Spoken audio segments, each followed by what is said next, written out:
Mesdames et messieurs, bonsoir. Au ministère de la Construction, du Logement et de l'Urbanisme, l'on s'attelle à bâtir les fondements d'une politique solide devant faciliter le sort du bâtiment en Côte d'Ivoire. Si les prémices d'une telle détermination sont visibles, comment rattraper certaines insuffisances et que projette le département dans les années à venir? RTI 1 reçoit pour cela le ministre Nabanieh Koné pour dresser les acquis de la construction, du logement et de l'urbanisme, mais aussi édifier sur les perspectives de son département. Bonsoir, monsieur le ministre. Bonsoir. Avec moi, Jérôme Kouakou de Radio Côte d'Ivoire. Bonsoir, Jérôme. Bonsoir, Dama Koné. Et comme de coutume, Régis Kofi est au 27 22 42 76 pour recevoir vos interventions. Le code QR est également disponible à cet effet. Monsieur le ministre, question d'actualité. La tour F, une tour qui a fait parler d'elle suffisamment pour avoir été présentée comme la plus haute du continent. Aujourd'hui encore, elle fait parler d'elle en termes de révision à la baisse de cette dimension. Qu'en est-il exactement? Merci, M. Koné, et merci, M. Kouakou. Pour en parler rapidement, je vais aller sur trois angles qu'il convient de prendre en compte pour comprendre complètement la problématique de cette tour F. Premièrement, en ce qui nous concerne, la problématique, ce n'est pas du tout la tour la plus haute. Ce n'est pas du tout l'aspect fantastique ou taille de la tour. Ce qui nous importe, c'est l'aspect fonctionnel. Donc, ce que nous regardons aujourd'hui, sous le premier angle qui est, j'allais dire, celui du maître d'ouvrage délégué, c'est une tour dont les travaux se déroulent correctement. Le planning est pratiquement tenu. Et vous voyez, pour ceux qui la voient dans la ville, qu'elle commence à prendre forme. Donc, la tour est en train de se construire. Elle est en train de se construire. Elle est en train de se construire et nous sommes, nous, maîtres d'ouvrage délégués, satisfaits du niveau d'avancement des travaux aujourd'hui. Le deuxième angle sous lequel il faut regarder cette tour, c'est celui du gestionnaire du foncier. Vous savez, dans toutes les capitales au monde, il y a un quartier des affaires. Et généralement, ce quartier des affaires, il y a une pression foncière qui est beaucoup plus importante dans ce quartier que dans d'autres zones de la ville. C'est le cas pour le quartier du Plateau. Nous avons une pression foncière qui est extrêmement importante et il nous faut travailler dans la durée. C'est-à-dire qu'il nous faut voir comment le quartier du Plateau va évoluer dans 10 ans, dans 15 ans. Donc, on a commencé la cité administrative avec des tours de 17 étages, les tours A et B. Ensuite, on est passé à des tours d'une vingtaine d'étages, 20-30 étages. Donc, il est tout à fait normal qu'aujourd'hui, nous soyons dans une dimension qui soit au-delà. Oui, pour tenir compte de cet aspect. Parce qu'il a été annoncé 400 mètres, dont à peu près 74 étages. Je préfère ne pas rentrer dans ces détails. Aujourd'hui, avec la nouvelle dimension... Je préfère ne pas rentrer dans ces détails. Combien d'étages, monsieur le ministre? Je préfère ne pas rentrer dans ces détails qui sont, en ce moment même, en discussion entre le partenaire privé et l'État de Côte d'Ivoire. Nous pensons que cette tour, à la fin, devrait sans doute être entre 50 et 70 étages maximum. Bon, donc les discussions sont en train de se faire et quand un accord sera trouvé, on pourra vous dire exactement ce qu'il en est.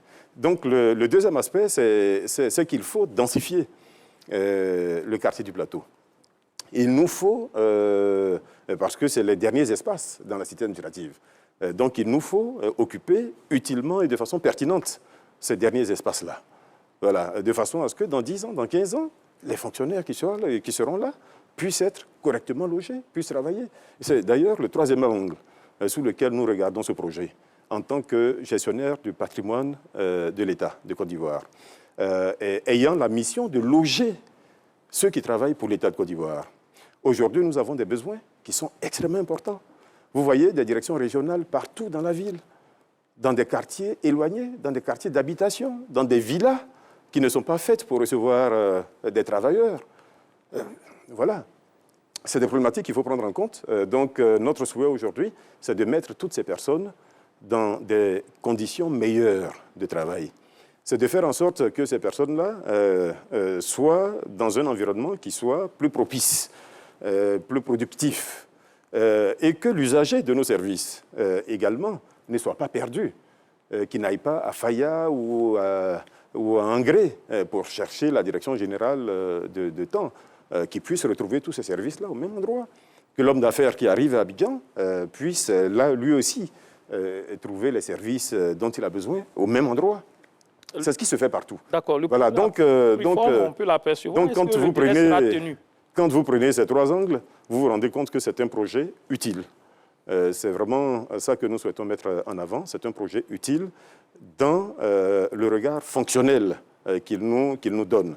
Les autres aspects, encore une fois, je dis, ce n'est pas ce qui nous intéresse. Si c'est la plus haute, bon, pourquoi pas, je ne sais même pas quels sont les tours ailleurs, mais nous ne sommes pas en compétition avec d'autres pays. Nous recherchons des solutions pour nos besoins en Côte d'Ivoire. Et les délais seront tenus? Les délais, comme je vous l'ai indiqué, il y a des discussions. Il y a des discussions. L'exécution des... Il y a des discussions qui sont en cours. Nous espérons qu'elles vont aboutir assez rapidement pour permettre donc, que le projet se réalise à la vitesse à laquelle il était prévu de se réaliser. Une question sur la tour, Jérôme. Sinon, petite question de terminologie. On parle de plan d'urbanisme, de schéma d'urbanisme directeur. Quelle est la différence, monsieur le directeur, monsieur le ministre? Bon, sans rentrer dans les détails et pour parler simplement, puisque nous nous adressons aux téléspectateurs, pas à des techniciens, je dirais que le plan directeur d'urbanisme, c'est le tracé que les urbanistes font pour occuper de la façon la plus pertinente un espace. Quand vous avez un espace, imaginez un espace nu, que vous avez besoin d'occuper, vous allez ouvrir des voies de circulation.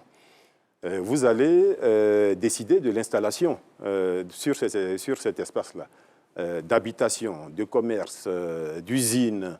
Vous allez mettre des équipements publics, des commissariats, des marchés, des écoles, etc., etc.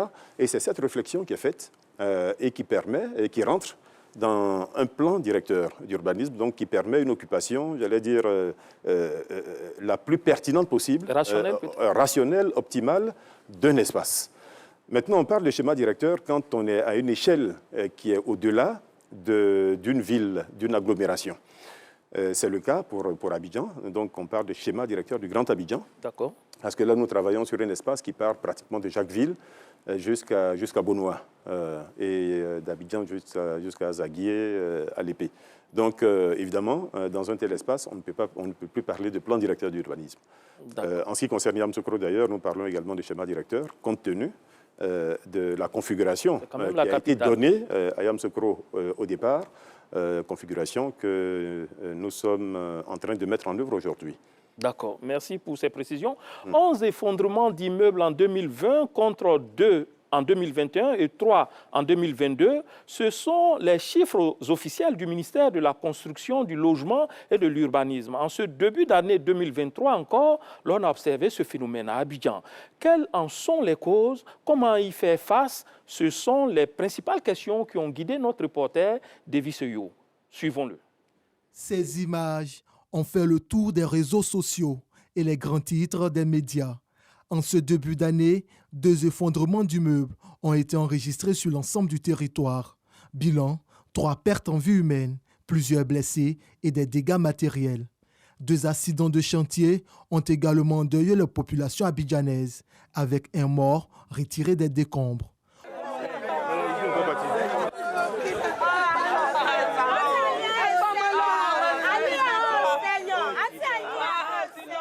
Pour les spécialistes du secteur, ces effondrements se déclinent en plusieurs facteurs: faiblesse des fondations, mauvaise qualité des matériaux de construction, erreur des ouvriers, manque de personnel adéquat et qualifié, construction anarchique, sans oublier le manque de fermeté dans le contrôle de la part du ministère en charge de la construction.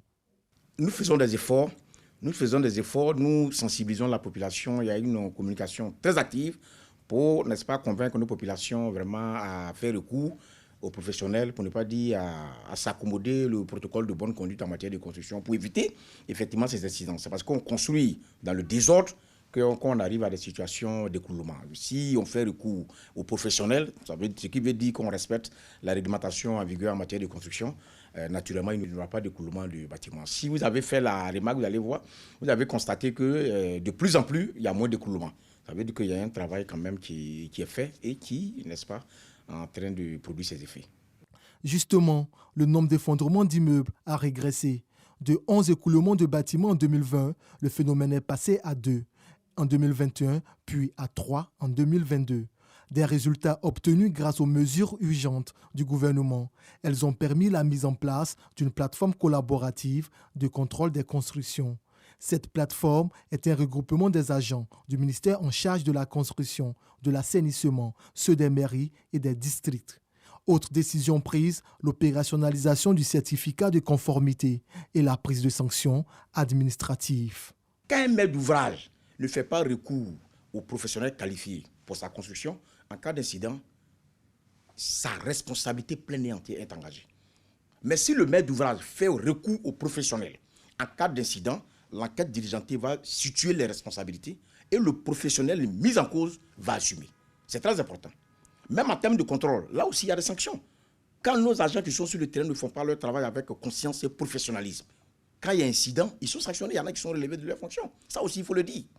Voilà. Donc aujourd'hui, les agents sont interpellés, ils sont mis devant leurs responsabilités. Ils doivent faire leur travail avec conscience et professionnalisme. Il ne faut pas aller sur le terrain, voir un chantier qui est illégal et puis laisser les travaux s'exécuter comme si rien n'était. Non. Et à ce niveau, monsieur le ministre a été vraiment très clair, très incisif. Celui qui ne fait pas son travail en cas d'incident, il va répondre. Tu peux être libéré de tes fonctions, tu peux même aller en prison. Il y a des peines privatives de liberté pour ça, parce que tu n'as pas fait ton travail correctement. Parce qu'il y a des incidences vraiment sur la qualité de vie de nos populations. Depuis la mise en œuvre des mesures, les contrôles sur le terrain se sont accentués. De 2760 en 2020, les contrôles sont passés à 9867 en 2021 et à 14 190 en 2022. Le nombre de démolitions est également passé de 1 en 2020 à 165 en 2022.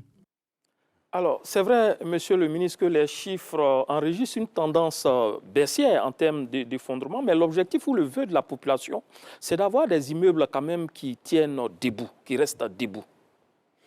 C'est notre vœu. Nous nous battons pour cela tous les jours.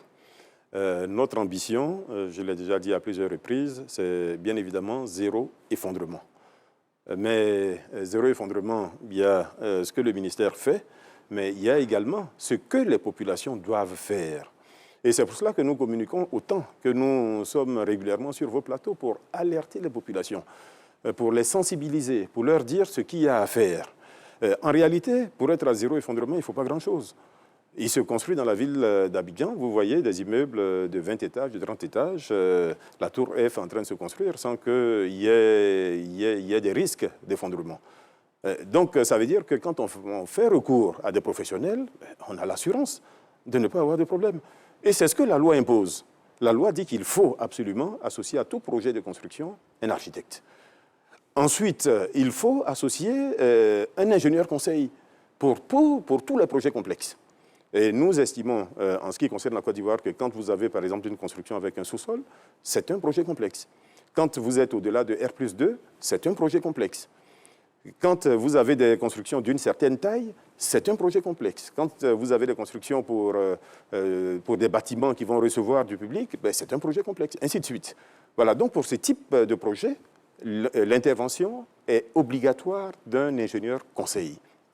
Nous imposons un bureau de contrôle dans ces cas également, prise en charge, bien évidemment, par le maître d'ouvrage. Toute la difficulté est dans la compréhension de ce contrôle-là, qui vient pourtant de la loi. C'est la loi qui fait la différence entre le contrôle administratif qui est exercé par le ministère, qui consiste à nous rendre sur un chantier de construction et à vérifier la légalité de ce chantier-là. Est-ce qu'il détient un permis de construire? Est-ce que les constructions que nous voyons sont conformes au permis de construire? Voilà ce que le ministère doit faire. C'est cela sa mission. Ensuite, la loi elle-même précise les missions de celui qu'on appelle le contrôleur des constructions. Ce contrôleur de construction, c'est un ingénieur Ça peut être un bureau de contrôle, ça peut être un bureau d'études, mais c'est quelqu'un qui est qualifié, premièrement, pour mettre en réalité les plans de l'architecte, pour vérifier les calculs qui ont été faits en amont de la construction, qui est qualifié pour s'assurer que les matériaux de construction qui sont utilisés sont de bonne qualité, qui va vérifier évidemment le dosage de béton, qui va vérifier le fer, le ferraillage, etc., etc. Bon, si cela est fait sur tous les chantiers, il y aura zéro effondrement. C'est ce que nous souhaitons. Voilà pourquoi nous insistons. Déjà pour cette année 2023. Voilà pourquoi. Il y en a deux. Je vais vous surprendre. En 2021, en mars, nous en avions deux. En 2022, en mars, nous en avions trois. C'est-à-dire que les deux de 2021, c'était en février et mars. Les deux de 2023, c'était également en février et mars. Donc, je touche le bois, je croise les doigts.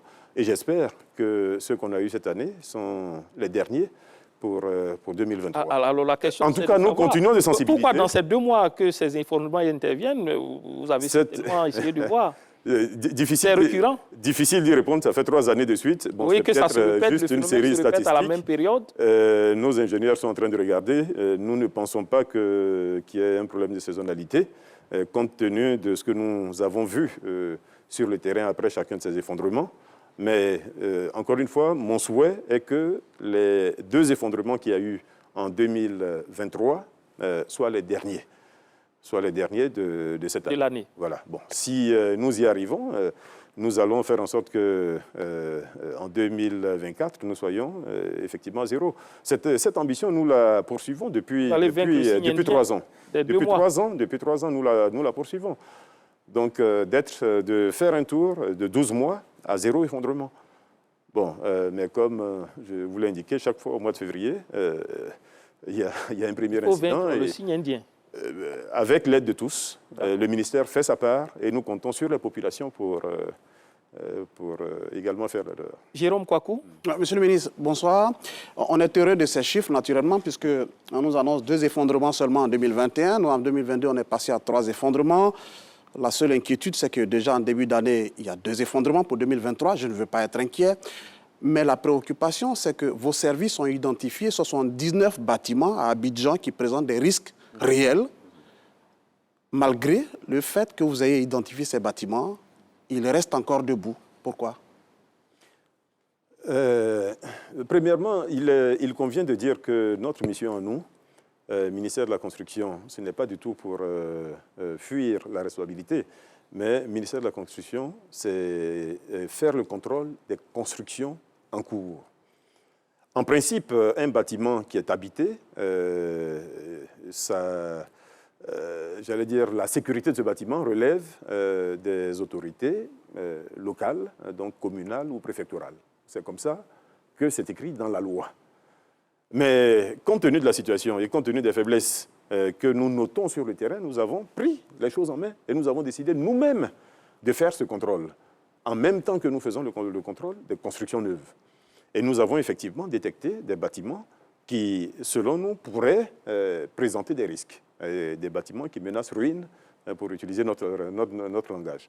Ce que nous faisons dans ce cas-là, c'est que nous alertons les autorités dont c'est la responsabilité. Donc nous avons écrit à chacun des maires concernés pour attirer son attention et lui dire ce qu'il doit faire, notamment évacuer les bâtiments en question, faire une mise en demeure au propriétaire du bâtiment pour faire des études, des études de stabilité du bâtiment, des études suite auxquelles on pourrait décider de leur démolition ou pas. Depuis que vous avez écrit, est-ce que vous avez senti ces mairies bouger? Il y a des mairies qui ont bougé, il y a des bâtiments qui ont été effectivement évacués, mais je suis d'accord avec vous qu'il y a encore du travail à faire. Voilà. Donc c'est du boulot que nous nous donnons, parce que notre ambition, c'est qu'il n'y ait plus d'Ivoiriens qui meurent dans un effondrement en Côte d'Ivoire. Nous nous battons tous les jours, aussi bien pour les bâtiments en construction que pour les bâtiments habités. Encore une fois, j'allais dire, il faut que ce soit un travail collectif. Il faut que notre travail soit mis à côté de celui des populations, que la conscience des populations soit appelée, que nos populations fassent preuve de civisme, tout simplement, de responsabilité. Quand on est propriétaire d'un bâtiment et qu'on voit que ce bâtiment-là présente des risques, j'allais dire, c'est notre responsabilité de corriger ces risques-là, d'éviter qu'il y ait demain un effondrement sur ce bâtiment. Donc c'est la responsabilité première, j'insiste là-dessus, du propriétaire. Et comme l'a dit tout à l'heure le directeur de la construction, le propriétaire qui ne prend pas les devants, si demain il y a problème, il est le premier responsable. C'est un homicide involontaire, mais il est le premier responsable. Et chacun sait que dans notre pays, un homicide involontaire est sanctionné. Monsieur le ministre, par plusieurs années. En situant les responsabilités, très souvent, vous dites ce sont les propriétaires. Est-ce que vous pensez que vos services n'ont pas leur part de responsabilité? Ils font le travail comme il se doit sur le terrain? Là aussi, quand on le dit, c'est entendu différemment. Nous sommes dans un état de droit. Dans un état de droit, on fonctionne avec quoi? On fonctionne avec les lois. Et la loi, elle est là, elle est claire. Elle dit clairement ce que le ministère doit faire et elle dit quelle est la responsabilité. Si vous souhaitez que je vous lise ces paragraphes, je vais vous les lire. Donc, il y a des choses qui sont très clairement dites, qui sont de la responsabilité du propriétaire.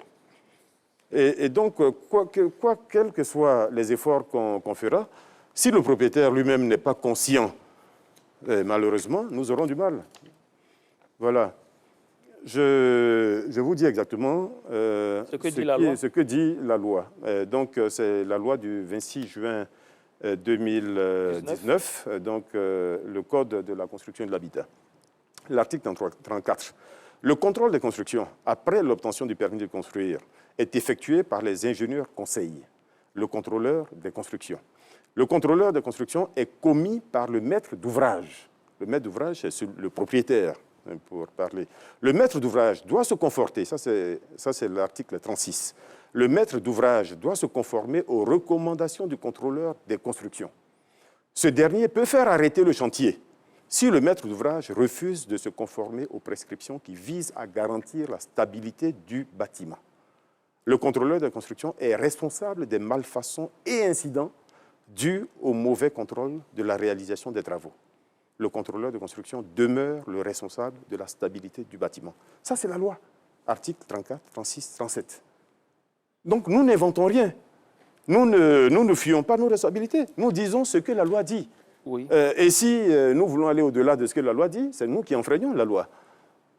Donc, nous vous disons ce que la loi dit. Et il revient à chaque citoyen de respecter la loi. D'accord. Voilà, d'appliquer la loi.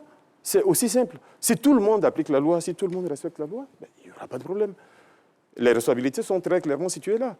Donc, en cas de pépin, c'est le contrôleur des constructions, quand il y en a un.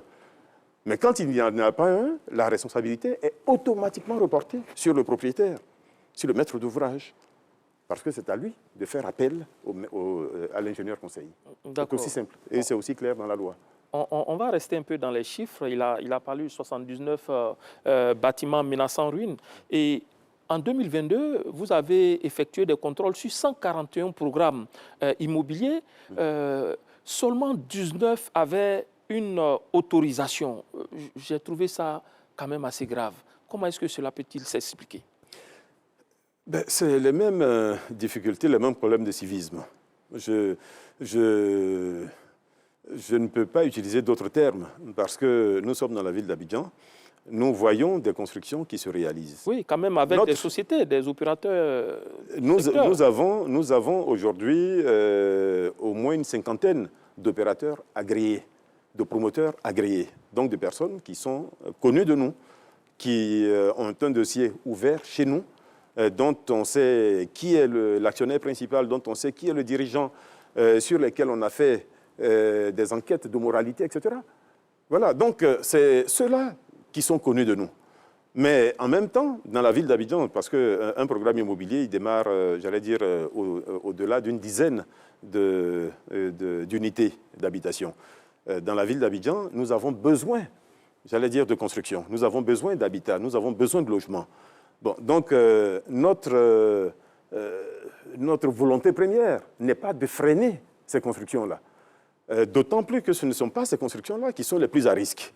Parce que quand vous regardez des constructions en pavillon, des constructions en rez-de-chaussée, ne sont pas celles qui aujourd'hui présentent des risques d'effondrement dans la ville d'Abidjan.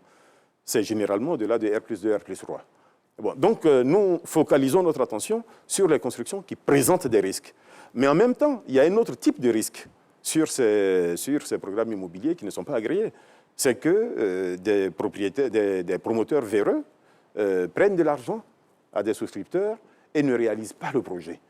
Voilà, c'est pour cela que nous nous battons, là aussi. Vous dites qu'il y a effectivement un peu de promoteurs agréés, oui, mais c'est la première fois que cela est fait.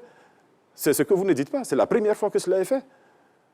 Ça n'a jamais été fait dans la ville d'Abidjan, ce contrôle-là. Donc nous avons décidé de le faire. De la même façon. C'est par rapport à ce qu'on a connu dans ce domaine. Vous savez, nous essayons de faire les choses de la meilleure façon. Nous sommes dans un environnement où nous promouvons un développement urbain, et qui soit un développement urbain qui soit fait de la meilleure façon, qui soit harmonieux, qui soit agréable, qui soit sain, qui soit sécurisé, etc. Nous travaillons sur tout cela.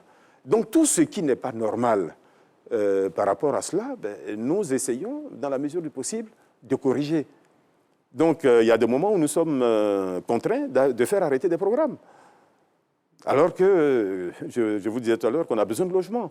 Donc nous emmenons ces personnes-là, justement, à régulariser leur situation, à être connues de nous, de façon à ce que demain, s'il y a problème, comme il y en a eu par le passé, s'il y a problème, qu'on puisse dire exactement d'où ça vient et qui est l'auteur.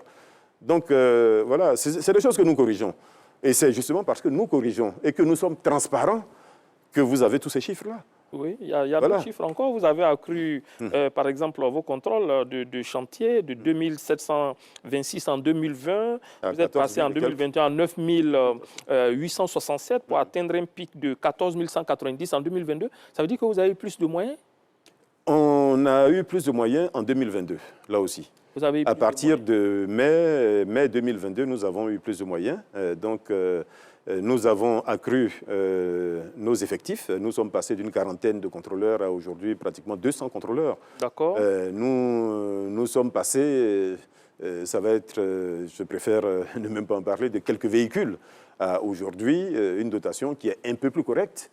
Donc, nous arrivons effectivement à quels sont les chiffres optimums? Parce que quand on regarde, c'est vrai, 14 190 en valeur absolue, en 2022, c'est bon, c'est comparé aux années passées, mais en termes de proportion, ça représente quoi par rapport au nombre de chantiers? Nous pensons que dans la ville d'Abidjan, aujourd'hui, il faut compter un peu entre 25 000 et 30 000 constructions en cours.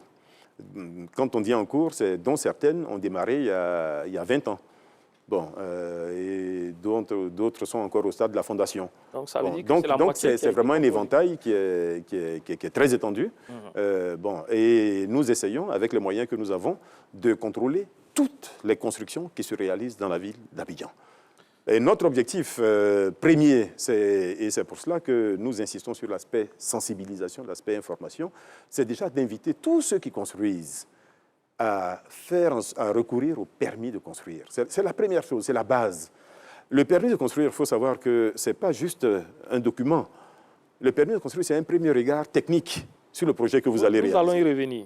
Bon, on va y revenir. Donc ça permet déjà de donner une première sécurité. Et c'est pour cela que nous insistons pour que tous ceux qui ont la volonté de construire aillent chercher ce document-là. D'accord. Voilà. Monsieur le ministre, je sais par exemple que vos services nous ont indiqué que vous avez une brigade à vous, une brigade de la construction. Vous avez dit que vos moyens ont été renforcés, donc 200 aujourd'hui, 200 agents. Est-ce que cela est suffisant? Parce qu'on nous indique tout de même que ce n'est pas encore suffisant pour tout le travail qui reste à faire. Si vous voulez mon avis, compte tenu du nombre d'actes d'incivisme, ce n'est pas suffisant. En situation normale, en situation où les citoyens connaissent la loi, appliquent la loi, sont respectueux des textes, j'allais dire 200 personnes, c'est beaucoup. Et nous aurions préféré que ces 200 personnes-là soient affectées à d'autres tâches. que d'être affectés à des tâches juste de contrôle, et surtout avec des maîtres d'ouvrage qui souvent jouent au chat et à la souris, qui derrière nous se cachent pour poursuivre des travaux, de nuit, le week-end, etc. Donc c'est vraiment un travail qui est extrêmement ardu, mais encore une fois, notre volonté, c'est d'être à zéro effondrement. Notre volonté, c'est de faire en sorte que tous les Ivoiriens soient en sécurité sur l'ensemble du territoire national. Notre volonté est que nous ayons un cadre urbain qui soit assaini, qui soit plus agréable, etc. Donc nous allons continuer notre travail. Il vous faut combien d'hommes aujourd'hui pour être efficace? Encore une fois, la solution n'est pas forcément dans les hommes. La solution peut être également dans le respect de la loi. Vous savez, il y a une phrase qui dit que la loi intervient quand la foi ne suffit pas. Donc ce que nous souhaitons dans un premier temps, c'est déjà la foi. Que tous les citoyens qui construisent appliquent la loi, tout simplement. Si tout le monde applique la loi, peut-être qu'on aura besoin de 0 personne pour faire le contrôle. Et que ces 200 fonctionnaires qui sont aujourd'hui payés par des ressources publiques pourraient être affectés à d'autres tâches. Mais aujourd'hui, nous les utilisons. Donc la solution, ce n'est pas d'avoir 2000 personnes ou 5000 personnes demain. C'est mon point de vue. Battons-nous pour que tous ceux qui construisent soient respectueux des textes, appliquent les textes. C'est la première chose que moi je dirais. Maintenant, si demain, la foi continue de ne pas suffire, ben, nous allons sans doute renforcer les moyens de contrôle. Alors, Monsieur le ministre, les téléspectateurs nous suivent à travers le code QR. Il y a quelques interventions qui ont quand même valeur de suggestion. Quand je prends celle de M. Zakaria qui dit pourquoi, par rapport à ce que vous disiez, ne pas exiger le nom du maître d'ouvrage et l'ingénieur conseil agréé avant la délivrance des permis de construire pour les projets complexes. Ben, le maître d'ouvrage, il est connu, puisque c'est lui qui fait la demande du permis. D'accord. Et en principe, à la demande du permis, il est accompagné par un architecte. Voilà. Donc, si le maître d'ouvrage qui a fait la démarche pour venir demander le permis et qui est accompagné par un architecte, j'allais dire, si on poursuit la logique, si ce maître d'ouvrage-là se retrouve avec un projet, entre guillemets, dit complexe dans notre terminologie, mais il ira vers un ingénieur. Nous lui indiquerons de toutes les façons, dans le permis, il lui sera clairement indiqué qu'il lui faut recourir à un ingénieur. Bon, donc, j'allais dire, ça va de soi. La difficulté qui est une difficulté, j'allais dire, de fonctionnement, c'est que certains ingénieurs conseils, alors que le permis n'est pas encore délivré, commençaient à facturer des prestations. Okay. Bon, donc le maître d'ouvrage pouvait se retrouver en difficulté, alors sur un permis qui n'a pas été délivré, de devoir payer des honoraires à un ingénieur conseil. Bon, donc aujourd'hui, nous nous arrêtons au maître d'ouvrage et à l'ingénieur conseil. Et si le projet est jugé complexe, il lui sera notifié le fait qu'il lui faut recourir à un ingénieur conseil pour la suite des travaux. Et de toutes les façons, je vous indiquais tout à l'heure que notre contrôle, qui est un contrôle administratif, va consister justement à vérifier cela. Quand nous allons aller sur le terrain, en fonction de la nature de la construction, puisqu'il y a une classification qui se fait selon le type d'usage, le type d'usage de la construction et le type de risque. Nous avons une typologie qui est très claire, qui va de A jusqu'à G ou F, je ne sais plus, donc selon les niveaux de risque. Et le type d'usage qui est fait du bâtiment. Donc, en fonction de cela, j'allais dire, nos contrôleurs savent s'il faut la présence d'un ingénieur conseil ou pas. Et cette présence, évidemment, est vérifiée lors de leur passage sur le terrain. Alors, pour terminer voilà. avec donc là, c'est vraiment juste une question de facilité. D'accord. Voilà, pour ne pas non plus compliquer de façon outrancière la vie au maître d'ouvrage. Alors, pour terminer avec ce premier sous-thème, nous allons parler rapidement du contrat de bail à usage d'habitation. Ouais. On sait qu'il y a à peu près 4 ans, le gouvernement a décidé de limiter les avances et cautions à 4 mois, 2 mois de caution, 2 mois d'avance. Aujourd'hui, est-ce que cette disposition est respectée? Combien de plaintes vous avez enregistrées? Nous avions certains jours plus d'une centaine de plaintes, il y a 3-4 ans. Aujourd'hui, nous avons pratiquement 0 plainte. Bon, nous lisons la presse, nous regardons les réseaux, nous voyons qu'il y a quand même de moins en moins de plaintes de ce point de vue-là. Il y a quelques années, beaucoup de gens se plaignaient de devoir payer 10 mois, de devoir payer 8 mois, etc., de caution et de mois d'avance. Aujourd'hui, il y a de moins en moins de personnes qui s'en plaignent. De toutes les façons, le dispositif qui est mis en place est fait pour dissuader ceux qui voudraient tricher. Ce dispositif, c'est quoi? De dire qu'il y a un contrat type. Et ce contrat type reprend toutes les dispositions pertinentes de la loi, qui protègent les deux parties d'ailleurs, le bailleur et le locataire. Donc tous les deux ont intérêt, en réalité, à aller vers ce contrat type. Donc, la signature du contrat type. Ensuite, si la disposition des 2 mois de caution, des 2 mois d'avance n'est pas respectée, tout franc indûment perçu est pénalisé 3 fois. 300%. Autrement dit, voilà, c'est 300% de pénalité sur tout franc indûment perçu. Donc, j'allais dire, quand on est un peu consciencieux, un peu responsable par rapport à sa poche, voilà, on évite de prendre ce type de risque. La difficulté face à laquelle nous sommes souvent, c'est que des gens portent cette accusation, qui est qu'on leur a demandé plus de 2 mois, mais sont incapables de nous donner la preuve. Nous sommes, encore une fois, je le répète, dans un état de droit. Donc nous ne pouvons pas, par rapport à la simple déclaration de quelqu'un, faire des poursuites. Pour vous, ou sanctionner quelqu'un. Mais c'est un document signé ou une preuve, un reçu. Voilà. Si on vous dit 2 mois et que c'est 100 000 francs, donc ça fait 200 000 francs, ça fait 200 000 francs, ça fait 400 000 francs. Si vous avez un reçu de 600 000 francs ou de 700 000 francs, ben, il faut nous l'apporter. Et là, je peux vous assurer que dans la journée même, le bailleur en question sera entendu. Monsieur le ministre, vous pourrez rappeler la plateforme sur laquelle on peut dénoncer c'est le 1378. Le numéro vert. Le numéro vert, c'est un numéro vert, le 1378, qui est ouvert toute la journée, donc sur laquelle, évidemment, ce type d'infraction peut être... D'accord, nous avons un numéro aussi sur ce plateau qui est ouvert à l'attention des téléspectateurs. Et Régis Kofi a enregistré déjà les premières interventions. Régis Kofi. Bonsoir à tous. Nous sommes inondés par les questions relatives aux logements sociaux. Nous allons les poser dans quelques instants. Pour l'heure, en lien avec le thème que vous abordez sur le plateau, nous avons la préoccupation de Mme Cissé qui nous appelle de Cocody-en-Grès. Elle souhaiterait savoir si le cadastre a la capacité de rejeter un dossier pour l'obtention d'un titre foncier, dossier qui lui est déjà passé au ministère de la Construction. Nous avons l'intervention de M. Bamba à San Pedro qui souhaiterait savoir si le ministère n'a pas sa part de responsabilité dans les effondrements d'immeubles. Pourquoi laisser des personnes construire avant de démolir ou de constater des dégâts? Voilà ses préoccupations. Adama Koné, c'est tout pour cette première vague. Merci.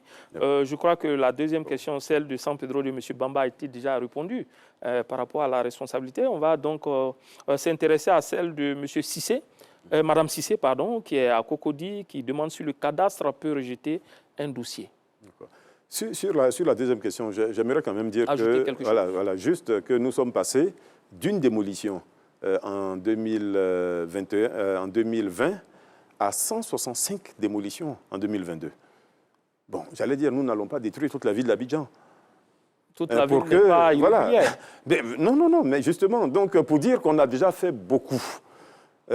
Évidemment, s'il y a 10 000 constructions qui sont en infraction, on pourrait démolir 10 000 constructions. Mais j'allais dire, quel est l'intérêt économique de le faire? Parce qu'au-delà du fait qu'il y a la loi, au-delà du fait que nous souhaitons faire respecter la loi, nous sommes quand même un peu regardants également sur la bonne marche de notre économie, sur la situation sociale de nos concitoyens, parce qu'une démolition, c'est souvent les économies de toute une vie. Donc nous faisons attention et c'est pour cela que nous le faisons aussi pour l'exemple. Nous le faisons pour faire de la pédagogie, pour que les gens comprennent que s'ils ne construisent pas dans les règles, demain, leur bâtiment peut être démoli. Même pris au hasard, il peut être démoli. Voilà, donc ça répond à la deuxième question. Pour ce qui concerne la première, il convient peut-être de juste dire quel est le circuit. L'entrée, c'est chez nous. C'est-à-dire que le demandeur d'un ACD, il vient chez nous, donc au ministère de la Construction. Il fait sa demande, il y a une première étude qui est faite au niveau du ministère, il y a un état domanial qui est produit et une demande qui est adressée au ministère du Budget, donc pour immatriculer la parcelle en question. Quand chez nous, il n'y a pas eu de problème pour immatriculer la parcelle. Mais à l'immatriculation, là-bas, ils peuvent effectivement se retrouver devant une difficulté sur une parcelle qui est déjà immatriculée, préalablement immatriculée. Ça peut arriver tout simplement parce que nous sommes passés par plusieurs phases au niveau de la délivrance des titres de propriété. Et par le passé, il y a eu un moment où des lettres d'attribution étaient faites par différentes personnes et des attributions pouvaient se faire directement par le cadastre ou par la conservation foncière. C'est arrivé. Oui, bon, donc si on se retrouve devant un tel cas avec une double immatriculation là-bas, il se peut effectivement qu'il décide de ne pas donner une suite favorable. Voilà. Donc c'est une fois le cadastre a fait ce qui s'appelle le bornage contradictoire, avec la visite sur le terrain, etc., que la parcelle est immatriculée, que le dossier revient chez nous, donc au ministère de la Construction, pour la rédaction et la signature de l'ACD. D'accord. Voilà. Bon, donc, et après cela, ça repart encore là-bas. Bon, il faut bien que j'indique toutes ces étapes. Oui. Ça repart encore donc, à la conservation foncière pour la publication, les droits d'enregistrement, le paiement, etc., etc.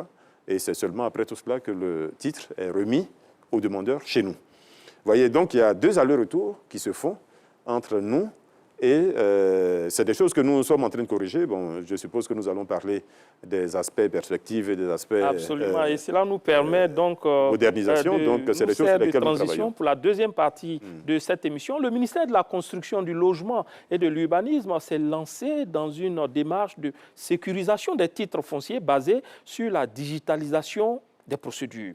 Comment cela se manifeste-t-il et quelles sont les retombées obtenues? Davis Oyo est allé au contact de la réalité. En Côte d'Ivoire, 80% de la population est en location simple. Seulement 20% est propriétaire.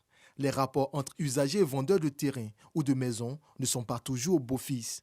Les populations aspirantes à être propriétaires d'une bâtisse rencontrent de nombreuses difficultés dans l'acquisition d'un terrain. Pour avoir une maison aujourd'hui, il faut dire que c'est très compliqué. Parce que tu peux donner ton argent, la personne te fait croire que le terrain est à lui. Et lorsque tu arrives, il te présente les papiers, mais après on considère que c'est des faux. Souvent tu vas au ministère de la Construction et on te dit que ce n'est pas reconnu. Il y a plusieurs personnes. Si un seul terrain, il peut avoir 10 personnes, 5 personnes. Pour l'achat aussi des terrains, pour que le terrain soit réellement à ta possession, il y a beaucoup de papiers à faire. Donc pour quelqu'un déjà qui a une somme seulement pour acheter le terrain et après qui doit aller faire les papiers, le coût du papier tellement c'est long, donc beaucoup n'arrivent pas à posséder même leurs propres terrains. Donc ça devient autre chose. À ces sources de litige s'ajoute le chevauchement des lotissements et la lourdeur administrative. Pour mettre fin au conflit foncier en zone urbaine, le gouvernement, par l'entremise du ministère de la Construction, du Logement et de l'Urbanisme, a mis sur pied le système intégré de gestion du foncier urbain, SICFU.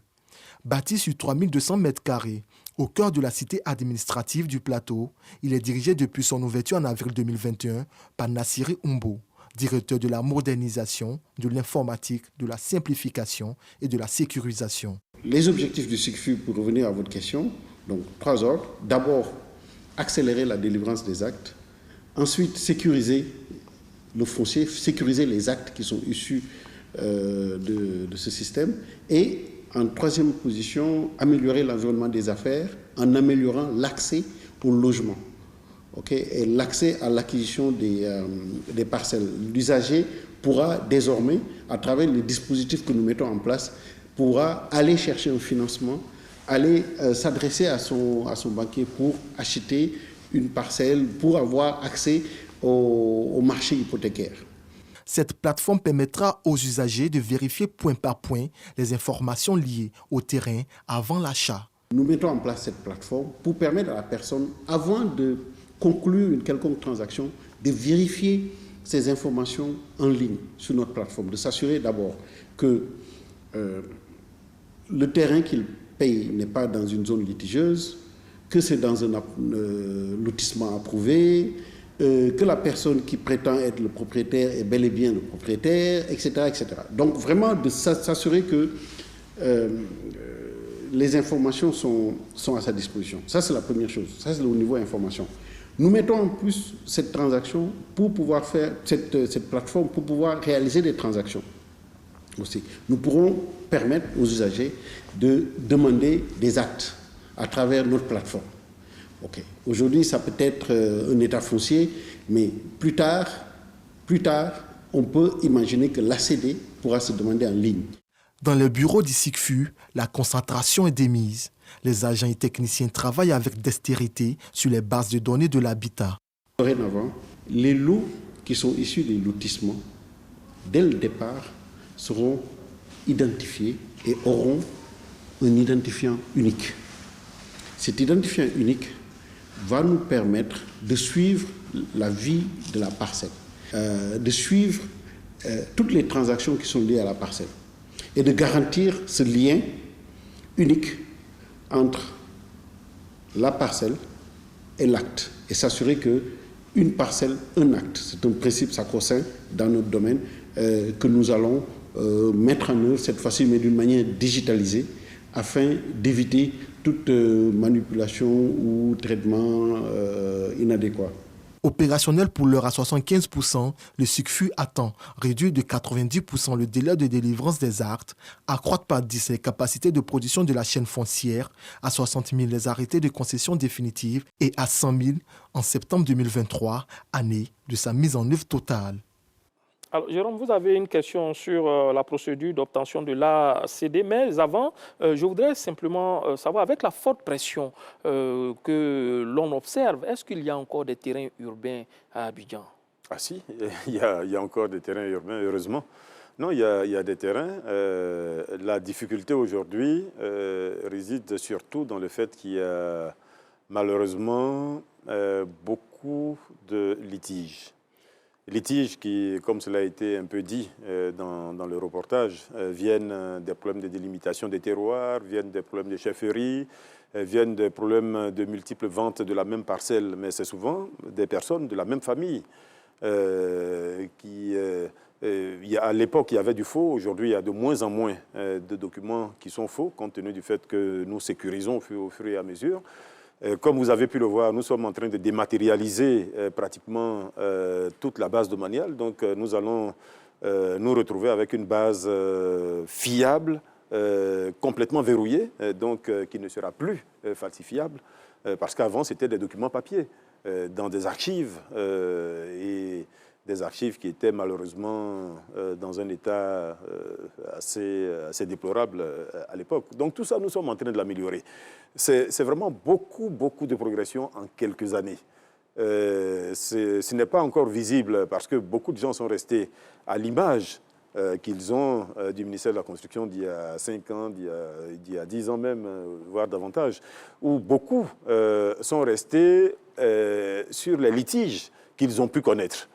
Mais en réalité, ceux qui procèdent normalement ne connaissent pas de litige.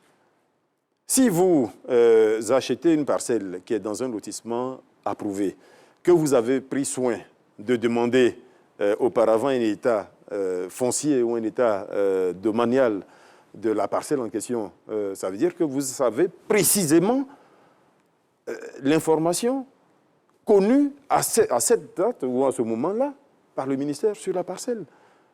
Donc, vous ne pouvez pas vous tromper.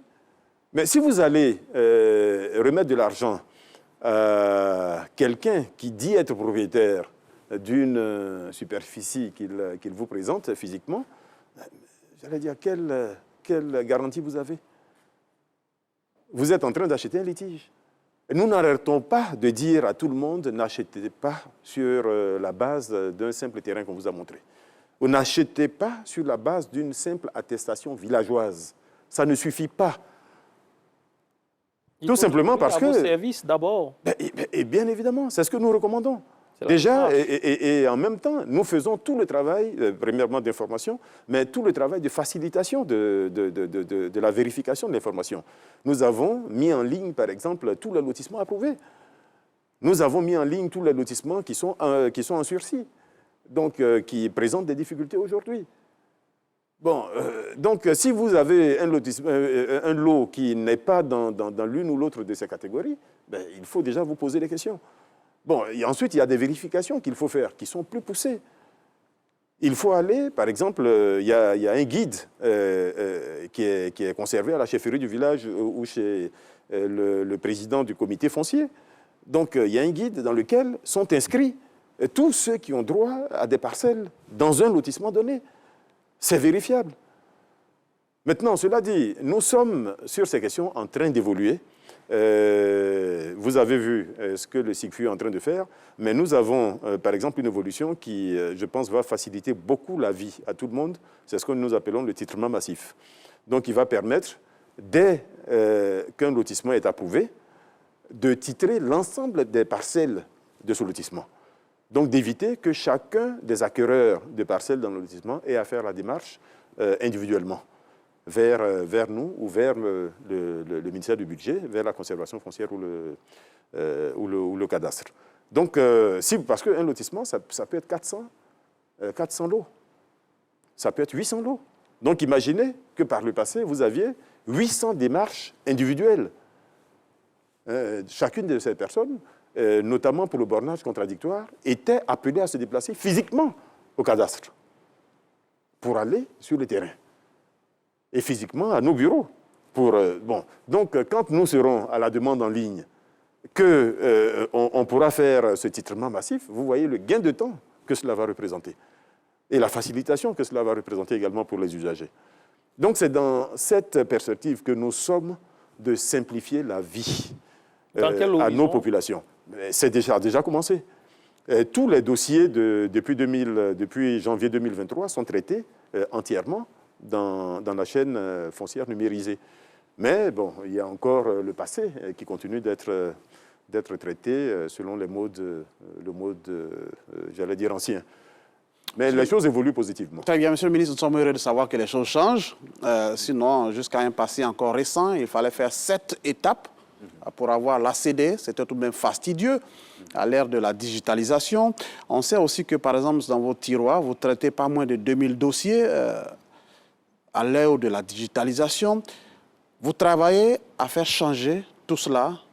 Est-ce que pour 2023, vous l'annonciez tantôt, les choses ont commencé, mais est-ce que c'est l'ensemble de ces démarches-là qui sont totalement modifiées? Un additif apporté justement par les téléspectateurs, M. Diarra, qui dit, il a parlé de cette étape, il dit, Monsieur le ministre, s'il vous plaît, revoyez le délai de traitement de l'ACD. Et quelqu'un qui se fait appeler CD, ce sont les initiales. Pourquoi la procédure d'ACD est si longue et si ambiguë? Elle était longue. Elle était longue. Je fais exprès de parler à l'imparfait. Elle se raccourcit tous les jours. Nous sommes à 7 étapes aujourd'hui, contre 8 il n'y a pas longtemps. Non, il y avait une dizaine d'étapes même. Nous raccourcissons, mais surtout, j'allais dire, le meilleur indicateur, ce sont les chiffres d'ACD qui sont produits. D'accord. 66% des ACD délivrés depuis 2013 l'ont été sur les 3 dernières années. 66%, je dis bien, des ACD délivrés depuis 2013 l'ont été sur les 3 dernières années. Et nous nous sommes fixés, pour ce qui concerne Abidjan, par exemple, un plafond. Un plafond, c'est celui de ne pas dépasser 2000 ACD. Et nous avons réussi certains mois, 2000 demandes d'ACD en traitement. De ne pas dépasser 2000 demandes d'ACD dans nos services en traitement. Et nous avons réussi certains mois à le faire. À fin décembre, c'est le dernier chiffre à fin janvier, pardon, le dernier chiffre que j'ai, nous étions à 2800 Bon, 2800, évidemment, une action va être menée pour rapidement revenir sous la barre des 2000. Et c'est ce que nous faisons depuis 3-4 ans. Donc, aujourd'hui, nous faisons en sorte d'accélérer la production. Et je le répète, 66% des ACD produits depuis 2013 l'ont été sur les 3 dernières années. Il n'y a pas meilleur indicateur que celui-là, de la performance qui est en train d'être mise en œuvre ici. Bon, et cela va continuer. Cela va continuer. On va accélérer la production, mais surtout, on va sécuriser en même temps qu'on accélère. Parce que c'est deux choses qui paraissent incompatibles, mais nous arrivons à faire les deux en même temps. En même temps que nous accélérons, nous travaillons à l'aspect sécurisation et à l'aspect simplification. Vous voyez, donc c'est vraiment les 3 choses, j'allais dire, qui déterminent aujourd'hui complètement notre action en ce qui concerne les ACD. Monsieur le Simplification, sécurisation et accélération. En 2021, il y a eu 11 000 ACD délivrés. En 2022, nous étions à 12 200 ACD. Avec les nouvelles mesures que vous annoncez, on pourrait passer à combien désormais? Aujourd'hui, avec la digitalisation, le problème, c'est qu'avec l'ancienne formule, il y avait beaucoup de travail manuel. Donc, malgré tous nos efforts, il est difficile de dépasser un certain niveau. Je dois préciser qu'en 2020, nous avons délivré 17 000 ACD. Tout à fait. 17 019. Voilà, 17 019 ACD, mais 2020, c'était une année de rattrapage. Qu'est-ce que pique? C'était une année de rattrapage parce que fin 2019, nous avons fait le point et nous nous sommes rendus compte qu'il y avait pratiquement 20 000 ACD, 20 000 demandes. 20 000 demandes qui traînaient dans le ministère, d'où d'ailleurs l'appellation de notre projet tiroir vide, parce que c'est de là que c'est parti. C'est de là que c'est parti. On a dit il faut sortir tout ce qu'il y a dans les tiroirs et on va se donner le moyen Et on était à près de 20 000 demandes qui étaient en attente un peu partout. Donc on a fait tout ce qu'il fallait pour que le maximum de titres soit délivré en 2020. Et c'est comme ça que nous avons atteint ce pic de 17 000. Mais je dois dire que physiquement, tout le monde s'y est mis. Et physiquement, c'est difficile d'aller très au-delà de ces 17 000. Les nouveaux chiffres? Ce sera très difficile d'aller au-delà de ces 17 000. Mais par contre, dans le SICFU, nous avons une capacité de traitement de 100 000 ACD par an. De 100 000 ACD par an. Donc, c'est une capacité que nous... Bon, cela dit, nous n'avons pas aujourd'hui 100 000 demandes. Je vous ai dit tout à l'heure que sur Abidjan, nous sommes à peu près à 2800 demandes actuellement pour ce qui concerne Abidjan.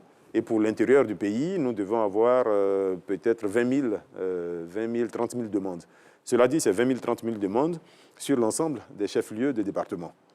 Donc une trentaine. Donc vous retrouvez en réalité à très peu de demandes par ville quand vous faites une moyenne. Aujourd'hui, quel est, pour celui qui demande l'ACD, puisque vous dites que les choses changent, pour celui qui demande l'ACD aujourd'hui, quelle est la démarche à faire? Ce sont plus les 7 étapes. Qu'est-ce qu'on fait concrètement? Aujourd'hui, comme je vous l'ai dit, nous sommes encore dans la phase de transition. Mais beaucoup de choses, en réalité, ne sont pas vues ou ne seront plus vues par le demandeur. Le demandeur, il fera la demande comme par le passé au guichet unique du permis de construire. Du guichet unique du foncier, pardon. Du guichet unique du foncier. Ensuite, la première étape chez nous, je pense qu'elle va demeurer, ce sera de vérifier la situation domaniale de cette parcelle-là. C'est-à-dire, qu'est-ce qu'elle a été, est-ce qu'il y a déjà eu des transactions sur cette parcelle, à quel moment elle est entrée dans le domaine privé de l'État, parce qu'en réalité, ces ACD, c'est des parcelles du domaine privé de l'État qui sont cédées à des personnes physiques ou morales. Bon, donc, une fois que ce contrôle est fait, le transfert va se faire à la conservation foncière et au cadastre. C'est là-bas qu'il y aura un très fort raccourcissement des délais, puisqu'il n'y aura plus l'étape du bornage contradictoire. Si nous sommes dans le système de titrement massif, nous aurons automatiquement tous les titres de la parcelle, du lotissement en question. Donc le demandeur, en réalité, une fois qu'il aura passé l'étape du contrôle domanial, on pourra tout de suite lui dire que sa parcelle est immatriculée et qu'il peut aller payer les frais de publication et d'enregistrement. Donc ça fera quoi? 2 étapes.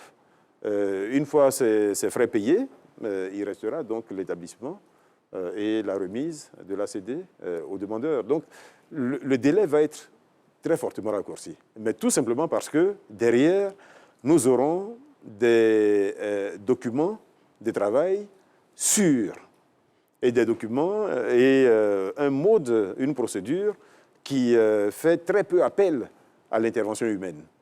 Donc, j'allais dire, ça réduit très fortement le risque. Ça met combien de temps tout ça? Nous serons capables, j'allais dire, entre 1 mois et 3 mois, de délivrer un ACD.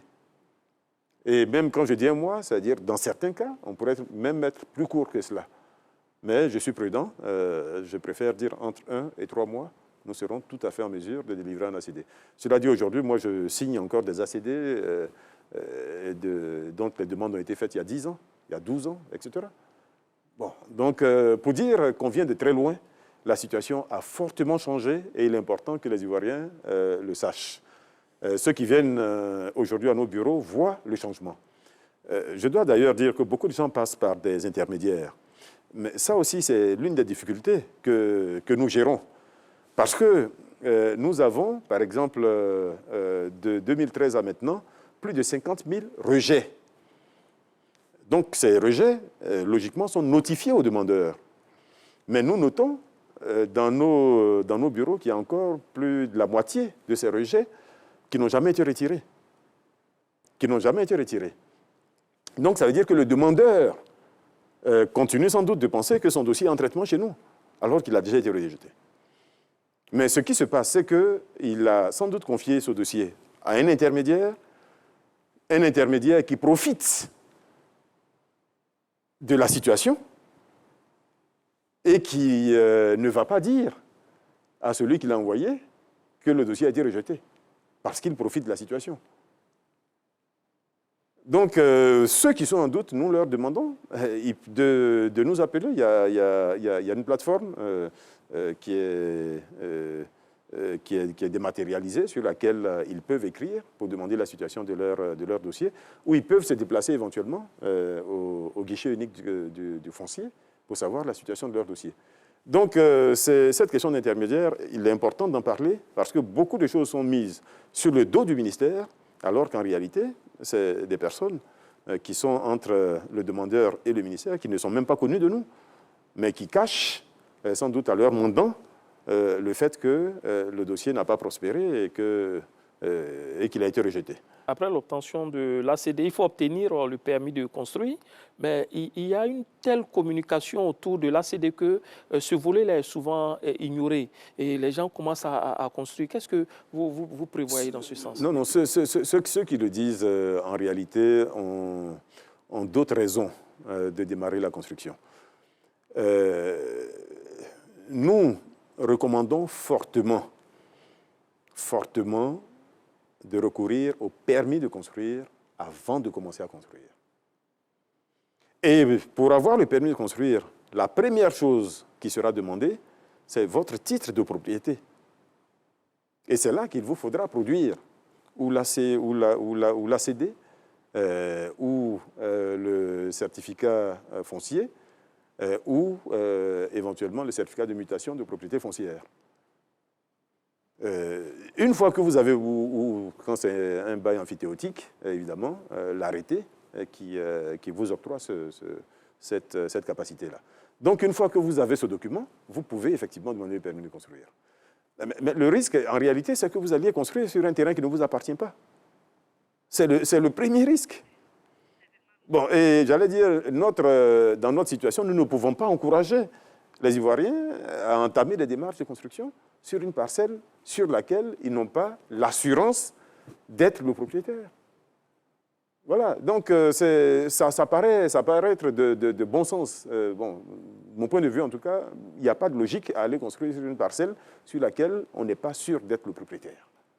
Voilà, c'est aussi simple que cela. Mais cela dit, le permis de construire, aujourd'hui, c'est 21 jours. Nous sommes en train de parler de 1 à 3 mois pour l'ACD bientôt, mais le permis de construire, c'est 21 jours. Et quelle est sa durée lorsqu'on a le permis? On a combien de temps pour mettre le terrain? Vous avez 1 an pour construire. Vous avez 1 an. Donc, après l'obtention du permis, ça durait de 1 an. Maintenant, quand vous avez entamé des travaux qui ont été arrêtés plus de 2 ans, vous devez vous devez redemander un permis. Et tout simplement parce que, entre-temps, les règles peuvent avoir changé, les dispositions, etc. Donc, j'allais dire, tout cela, encore une fois, ce n'est pas pour gêner les usagers, ce n'est pas pour gêner les Ivoiriens. C'est pour faire en sorte que nous ayons un cadre de vie qui soit plus sain, qui soit plus agréable, qui soit, j'allais dire, plus homogène, qui prenne en compte toutes les règles d'urbanisme, qui fasse que quand on se promène dans la ville, qu'on soit nous-mêmes contents d'être dans notre ville. Mais si nous sommes dans une ville qui progresse de façon totalement anarchique, évidemment, la ville ne sera pas agréable. Nous passons notre temps dans la ville, notre vie dans la ville. La ville, c'est un facteur de production. Donc, au plan économique, il est important que cette ville-là soit en capacité également d'être ce facteur de production. Donc, il faut créer les conditions. Et c'est les règles d'urbanisme qui permettent de créer ces conditions-là. Justement, pour sécuriser les terrains urbains, il a été répertorié dans le Grand Abidjan 189 villages. 189 villages, il n'y a eu seulement que 45 qui ont été délimités. C'est peu. Bon, j'aime bien la façon dont les questions sont formulées. Tout simplement parce que il y a 2 ans, beaucoup ne savaient même pas combien de villages il y avait dans le Grand Abidjan. Donc, il a bien fallu que nous mettions là aussi sur la table cette difficulté. Parce que nous avons vu le nombre de litiges qui venaient justement des problèmes de délimitation des terroirs villageois. Il y a les problèmes de chefferie, j'en ai parlé tout à l'heure, mais le problème de délimitation était un réel problème. Et donc, c'est seulement il y a 2 ans que nous avons là aussi mis sur la table la nécessité de faire ce projet-là pour le Grand Abidjan, de délimiter entièrement les terroirs villageois pour qu'on sache exactement le terroir sur lequel tel chef a la capacité de signer. Parce que malheureusement, il y a eu beaucoup de superpositions, d'où les litiges en abondance, malheureusement, qui ont suivi. Donc aujourd'hui, nous sommes à 45. 45. Tout simplement parce que le processus vient de démarrer. D'accord. Il aurait démarré il y a 10 ans que nous l'aurions peut-être achevé. D'accord. Bon. Mais il vient de démarrer et nous avons bon espoir que vous allez atteindre la vitesse du croisière. Évidemment, et que nous aurons tous les terroirs effectivement délimités bientôt. Logement social, logement économique, logement de standing, à chaque bourse son logis. Comment la Côte d'Ivoire relance sa politique de logement social, mais surtout, que pensent les citoyens de cette offre après une première expérience à résultat partagé? Davis Oyo a baladé son micro dans les rues d'Abidjan pour recueillir ce que je vous propose de suivre maintenant. Même si vous parle, j'ai souscrit. Mais arrivé à un certain moment, on nous demandait des cautions très élevées. Combien?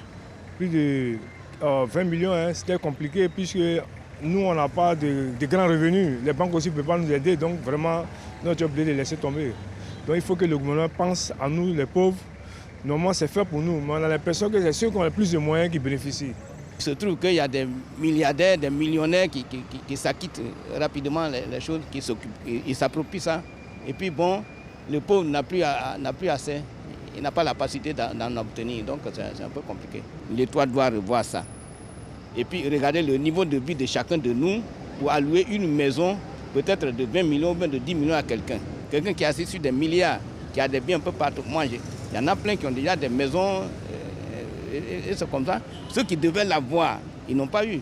Je pense que l'État doit pouvoir discuter avec ceux qui ont souscrit et puis revoir qu'est-ce qui n'a pas marché et puis faciliter l'acquisition de ces logements parce que les rembourser, est-ce qu'on pourra se loger ailleurs? Mais je pense que l'État doit pouvoir discuter et puis voir ce qui n'a pas marché, arranger pour que ces personnes qui ont souscrit là puissent avoir ces logements-là. Les 2500 logements, on doit nous prendre en compte. C'est nous les premiers qui avons souscrit, parce que les autres n'avaient pas confiance. Mais nous, on était les copains, on s'est jetés dans la bataille. Si on doit reprendre, c'est les 2500 logements, nous, on doit bénéficier en premier lieu. Les maisons sont un peu restreintes. Donc là, il faut élargir. Puis petite. Voilà, petite. Disons, quand on va vers Benjerville comme ça, là, les logements sociaux qu'ils ont là, c'est trop petit. Donc là, il faut élargir un peu. Sinon, c'est un bon projet. C'est un bon projet pour la population. Voilà, on me fait dire que le standard explose avec les préoccupations concernant les logements sociaux. Vous relancez la machine, monsieur le ministre, avec quelle conviction au regard des diverses fortunes enregistrées sur le projet? Aujourd'hui, je pense que nous sommes en train de relancer durablement ce projet. Et qu'est-ce qui vous fait dire cela? Ce qui nous fait dire cela, c'est que nous avons courageusement mis sur la table tout ce qui n'a pas marché dans le projet. Nous l'avons déjà dit à plusieurs reprises, je ne vais pas revenir ici là-dessus, mais nous avons parfaitement vu ce qui n'a pas marché ou ce qui pouvait être amélioré. Nous avons fait des benchmarks, nous avons regardé des pays qui ont réussi en cette matière-là, dans le monde, des pays qui ont réussi en cette matière, en Afrique. Parce que des fois, il n'y a pas besoin de réinventer l'eau chaude. Donc nous avons regardé ce qui a marché ailleurs, et c'est tout cela que nous avons intégré à la réforme qui a été faite en début d'année, dans l'année 2022, au courant 2022. Donc aujourd'hui, nous avons une réforme qui est achevée. Nous avons des décisions importantes qui ont été prises. La création de l'Agence nationale de l'habitat, ça, j'allais dire, c'était une mesure importante parce qu'il a fallu, à un moment donné, il faut, à un moment donné, mettre... C'est l'ancienne SICOGI qui devient ANA. Donc, il ne remplace pas la SICOGI, mais c'est la SICOGI qui est transformée en Agence nationale de l'habitat, tout simplement parce que l'État n'a plus vocation à être constructeur lui-même. Aujourd'hui, il y a des privés qui savent le faire bien mieux. Voilà. Mais par contre, nous avons besoin de quelqu'un qui coordonne toute l'action, du début jusqu'à la fin. Tout à l'heure, on parlait par exemple de la sélection des bénéficiaires. Mais là aussi, c'est un travail. Il faut que quelqu'un le fasse sérieusement. Nous avons mis en place une commission pour ça. Une commission avec avec des acteurs de différents ministères, y compris le ministère de la lutte contre la pauvreté, etc., le ministère de la solidarité. Donc tout ça pour dire que nous sommes dans une autre dimension aujourd'hui. Notre ambition, c'est vraiment faire en sorte que les logements qui vont être produits désormais aillent effectivement à ceux qui en ont besoin, à ceux qui ont été la cible de ce projet-là. La cible de ce projet, effectivement, c'est les moins nantis. C'est les moins nantis. Bon, il se trouve que le premier projet, il est passé. Mais allez voir qui ont été véritablement des acquéreurs dans ce premier projet. Il y avait un problème au niveau du financement, puisque, évidemment, celui qui n'a pas de revenus réguliers, celui qui n'a pas de compte bancaire, il peut difficilement avoir un emprunt bancaire. Bon, donc il y a 80%, j'allais dire, de la cible qui était exclue d'office. Aujourd'hui, nous avons mis en place le Fonds de garantie du logement social. Donc la mission va être justement de mitiger le risque au niveau de cette catégorie de population et faire en sorte que, même si elle n'a pas de revenus réguliers, même si elle n'est pas bancarisée, et qu'elle a la capacité de payer un loyer, par exemple en location-vente d'un certain montant, justement, qu'elle puisse accéder. Il y a une question sur la location-vente posée par M. Magne. Nous avons... À quand le retour de la location-vente? Justement, dans le nouveau projet, il y a la location-vente. Et je vais vous surprendre. Dans le nouveau projet, il y a même la location simple. Parce que dans l'ancien projet... Tout le monde ne peut pas être propriétaire. Voilà, vous l'avez compris. Dans l'ancien projet, c'était de la construction-vente. Donc, il n'y avait que ceux qui pouvaient acheter. Et si vous avez vu le projet, à son départ, il y avait 76 000 présouscripteurs. 76 000. Donc, personnes qui ont émis l'intention d'acquérir. Mais à l'arrivée, il y a eu quoi, 15 000 à peu près souscripteurs réels. Il y en a eu 15 000. Bon, tout simplement parce que toute la différence, en réalité, veut accéder à un logement, mais était exclu pour les conditions bancaires dont j'ai parlé tout à l'heure. Ça, c'est la première chose. La deuxième chose est qu'au-delà des 75 000, il y a peut-être 200, 300 000 personnes dans la ville d'Abidjan qui ont juste besoin d'accéder à un logement décent. Ne veulent pas forcément acquérir, mais veulent un logement qui soit sain, qui soit propre, qui soit accessible, avec un loyer qui soit supportable. Mais ces personnes-là, aujourd'hui, quelle offre elles ont? Il n'y a pas d'offre. Depuis la fin des opérations de la SOGEFIA, depuis la fin de la location simple de la SICOGI, il n'y a plus d'offres massives.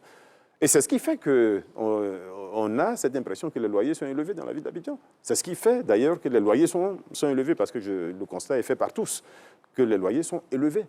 Mais j'allais dire, nous sommes en économie. Si vous avez une offre qui n'est pas suffisante, face à une demande qui est importante, évidemment, les prix sont importants. Donc aujourd'hui, notre mission dans ce nouveau projet, c'est justement d'avoir une offre qui soit plus abondante et qui permette à un moment donné de réguler donc, à la baisse les niveaux de loyer. Bon, évidemment, les personnes qui vont pouvoir accéder, là aussi, seront sélectionnées selon des critères qui sont en train d'être définis en ce moment et par une commission qui va être mise en place également pour cela. D'accord. Bon, donc, il y a beaucoup de choses, oui. Je peux en parler pendant 30 minutes. Et les téléspectateurs nous font signe, Régis Kofi, enregistrer quelques réactions que nous allons prendre avant vous, Jérôme Kouakou. Régis? Oui, je le dis à l'instant, nous avons plusieurs préoccupations en ce qui concerne les logements sociaux. Ils sont nombreux, ceux qui ont souscrit depuis 2013 pour certains, 2017 pour d'autres, et qui disent n'avoir rien vu pour l'instant. Aucune maison n'est sortie de terre à Songon-Kassamblé, selon M. Sidi, qui nous a joint justement de Songon. C'est également la préoccupation de M. Sissé Yakouba à Abobo, concernant les souscripteurs qui ont souhaité se faire rembourser. Les choses tardent. Madame Koné Ayupougon a souscrit depuis 2014. Elle a fait la demande de remboursement en 2017, mais depuis, rien. Elle a souscrit auprès de l'entreprise GBSM aux deux plateaux. Monsieur Kouakou à Grand Laou est également dans le cas. Madame André Lydie, qui nous a appelé de Paris en France, évoque le sujet. Elle a fait des démarches pour être remboursée. Il y a encore des blocages, selon elle. Et puis, dans la commune de Songon, il y a des logements sociaux. Cependant, pas d'électricité, pas d'eau, ni des canaux d'évacuation. C'est ce que nous apprend Monsieur Yeo à Abobo. À quand toutes ces commodités? Monsieur le ministre, voilà, Adama Koné, c'est tout pour cette intervention. Merci à vous, Régis Kofi. Monsieur le ministre, préoccupation de la plupart de ces interventions, c'est le fait d'avoir souscrit à des opérations et de n'avoir rien vu pousser. Bon, comment se font-ils rembourser? Il y a eu plusieurs préoccupations dans ce qui a été dit. Oui. La première chose, dire qu'on n'a rien vu est faux. Aujourd'hui, nous sommes à 30 000 logements à la date d'aujourd'hui. 30 000 logements, nous pouvons vous donner la liste de ces logements, donc site par site, dans la ville d'Abidjan à la date d'aujourd'hui. Donc, j'allais dire, il faut aller à Songon. Quand on dit qu'il n'y a pas de logement à Songon, je suis très surpris. Aller à Songon. Mais les prévisions au départ, c'est 150 000 logements. Oh, non, allons doucement. Je vous ai dit qu'il y a eu 76 000 pré-souscripteurs à la première opération, c'est-à-dire en 2013-2014. C'est ça. Il y a eu effectivement à peu près 15 000 souscripteurs. 15 000 souscripteurs. Et aujourd'hui, dans ce projet, nous sommes capables de vous dire qu'il y a eu aujourd'hui 30 000 logements construits. Évidemment, beaucoup de ces souscripteurs n'ont pas entièrement soldé le montant de leur acquisition. Ça, c'est la première difficulté. Bon, et ce qu'il faut comprendre dans cette affaire-là, l'autre chose à comprendre, c'est que ce n'est pas l'État qui produit ces logements. L'État accompagne le privé. Il garantit aussi. L'État garantit. Mais c'est pour cela qu'au niveau du remboursement, il n'y a aucun problème. On l'a déjà répété 20 fois. Il n'y a absolument aucun problème. Tous ceux qui ont souscrit et qui ont souhaité quitter le programme, évidemment, seront remboursés. Ça dure quand même. Il y a plusieurs raisons sur lesquelles il est difficile de revenir ici, mais il y a plusieurs raisons. Mais nous sommes aujourd'hui, là aussi j'ai les chiffres, j'ai les chiffres, nous sommes à 6 000, un peu plus de 6 000 demandeurs. Oui. Je pense que nous sommes à plus de la moitié de ces demandeurs qui aujourd'hui ont été entièrement remboursés. Bon, donc ceux qui ne sont pas remboursés, c'est Quelle est la démarche à suivre? Voilà, je vous donne ces chiffres. Nous sommes effectivement à 15 000 souscripteurs réellement, comme je l'ai indiqué, sur lesquels il y a 2575 demandes de remboursement. Aujourd'hui, il y a 1926 remboursements effectués. Les demandes, c'est 6 milliards 607. Le remboursement effectué à la date d'aujourd'hui, c'est 4 milliards 9. D'accord. Voilà. Donc aujourd'hui, nous avons 143 remboursements qui sont en instance chez nous. C'est-à-dire que le chèque a été reçu de la banque du promoteur et souvent, c'est juste des problèmes de communication avec la personne pour qu'elle vienne. Donc là, il y a 143 personnes. Ça représente 366 millions. Et la différence, donc 506 personnes, 1 milliard 298, c'est d'autres raisons, généralement liées au promoteur lui-même ou à la banque du promoteur. Bon, donc, c'est quelque chose qui se suit. C'est quelque chose qui me paraît, j'allais dire, simple. Vous avez souscrit, vous n'avez pas eu ce pourquoi vous avez souscrit, mais bien évidemment, vous serez remboursé.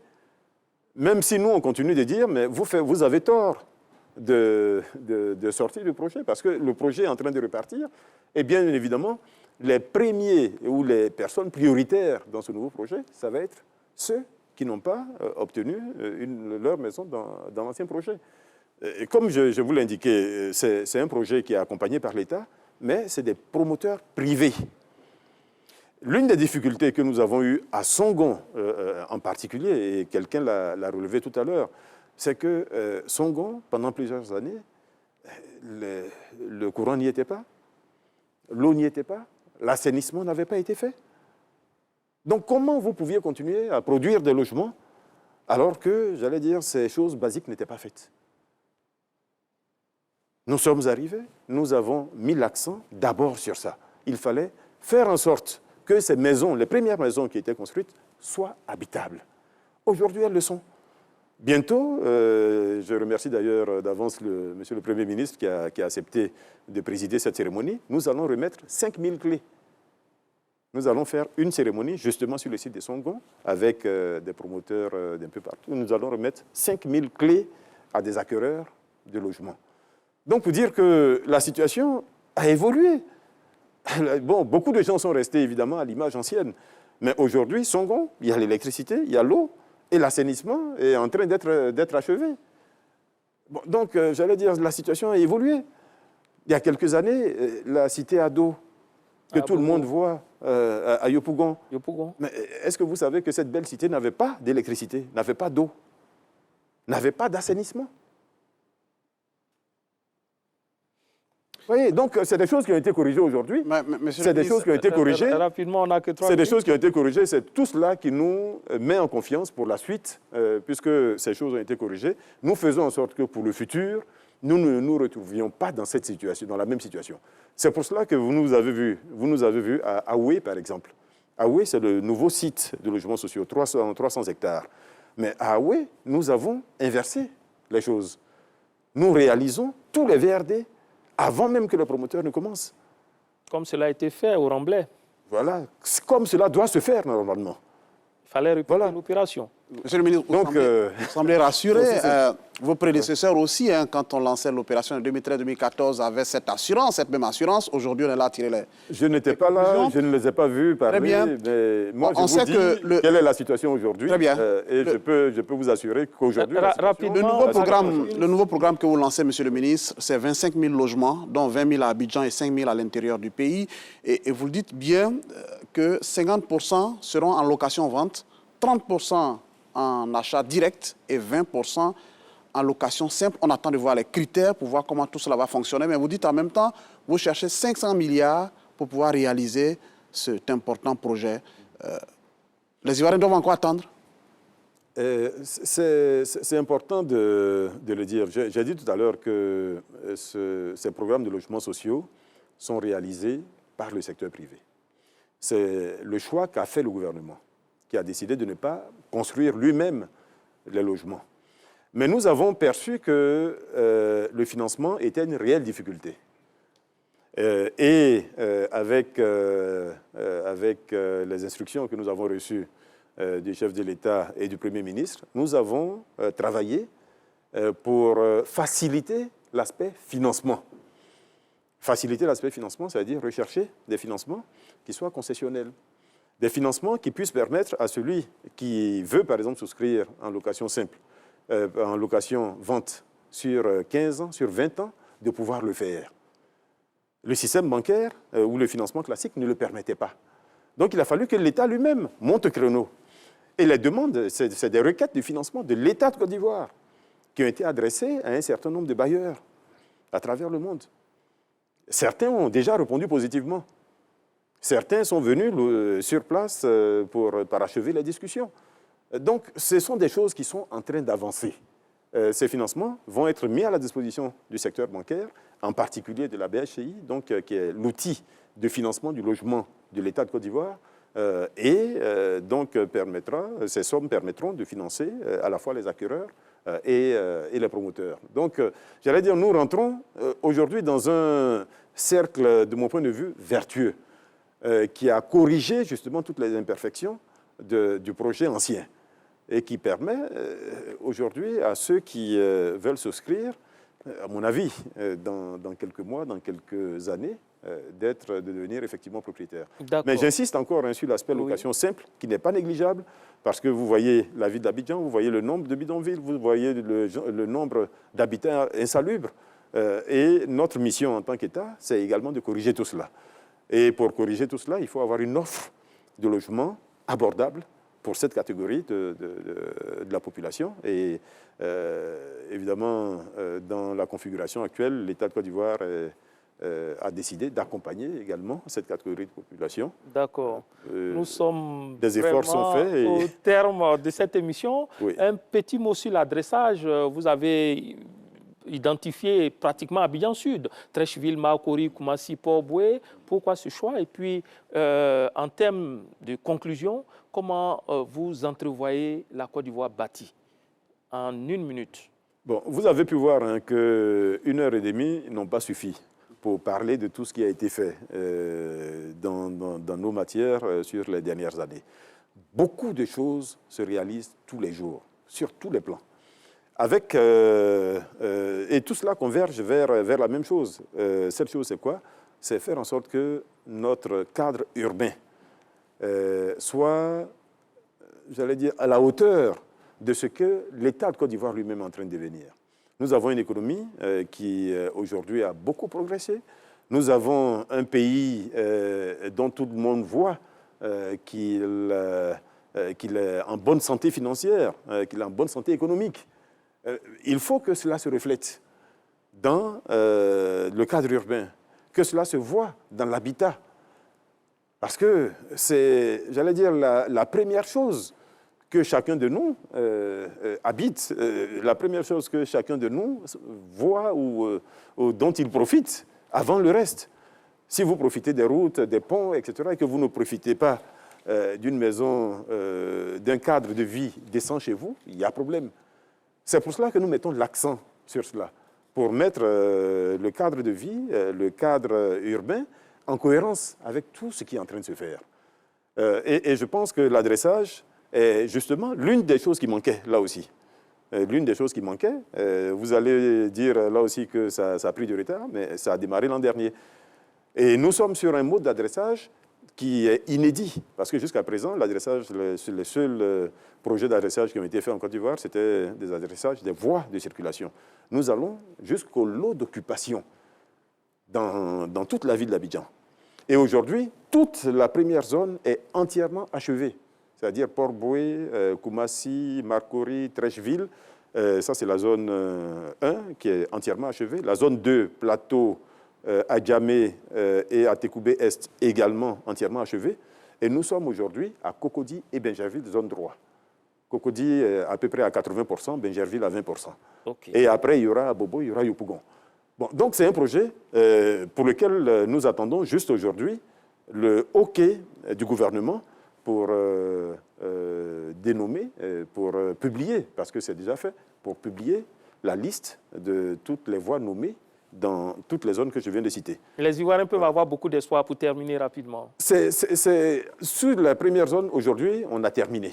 D'accord. On a terminé, c'est-à-dire jusqu'au plateau, de Port-Boué jusqu'au plateau, aujourd'hui, une fois que le gouvernement aura décidé, parce que là aussi nous avons pris toutes les précautions pour que la dénomination se fasse de la meilleure façon, qu'il n'y ait pas de contestation de cette dénomination. Ça a été confié à un organe externe au ministère, ça a été confié à l'université, Félix Houphouët-Boigny d'Abidjan.